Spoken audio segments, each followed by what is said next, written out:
One of the most important aspects of a manager's role in a real agility organization is facilitation.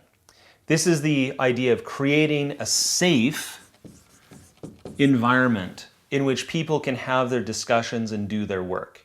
Safety is difficult to create in most mid and large size organizations, partly because of things like politics, personality conflicts, and the like. But the fact is that creating a safe environment fundamentally rests on the idea of emotions. Are people happy? Are people sad? Are people angry? If you, as a manager, are attached to the results of your team, if you're looking at your team and you're going, hey team, are you doing a good job? And if not, I'm going to punish you, and if so, I'm going to be happy, then it's going to be very hard to be a facilitator. You need to be detached from results. Remember, as a manager in a real agility organization, your goal is the smooth functioning of a continuous learning environment. Continuous learning often requires mistakes. It will mean that people will need to do experiments. Remember, it's not an experiment if you already know the answer. So these mistakes and experiments, in order to create a safe environment, you have to protect your team from the negative consequences of those mistakes and experiments. Now, that might seem a little bit like, what the heck? Negative consequences? Of course we have to expose them. What I mean by that is that no one should be worried about being fired for making a mistake. No one should worry about being demoted for making a mistake. No one should be worried about having their pay docked for making a mistake. These would all be unacceptable in a real agility environment.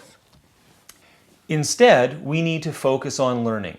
Now, when you're facilitating, for example, when you're facilitating a meeting or a discussion amongst your team members, there's a few things that are key concepts. One is the concept of divergent discussions that then must converge.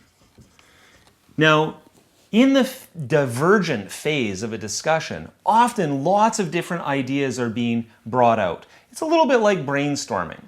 And when that diverging happens, often we'll see that different people in an environment have different opinions, and especially if they're attached to those opinions, when you try to converge, this can lead to conflict. So, an important part of being a manager in a real agility environment is managing conflict.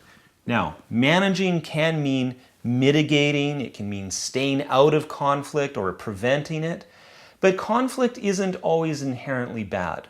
So we need to find ways to resolve conflict. Perhaps most importantly is your own state, the state of your mind and the state of your heart. If you are in conflict, if you are uncertain, you're going to have a difficult time facilitating conflict situations.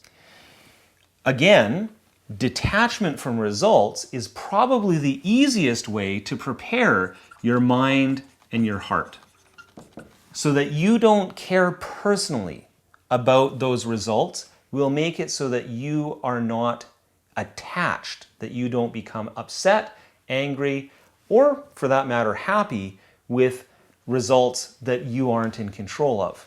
In order to do that, that means your boss also has to support you. This is one of the most difficult changes in real agility. We can ask our teams to, learn and to run experiments, and as a manager, you might want to support them in that, but if your boss doesn't support you, then that becomes extremely difficult. Ultimately then, being able to be detached from results to support facilitative environments requires leadership to be on board with real agility. Contact us at Berteig. We transform people, process, and culture through the power of real agility.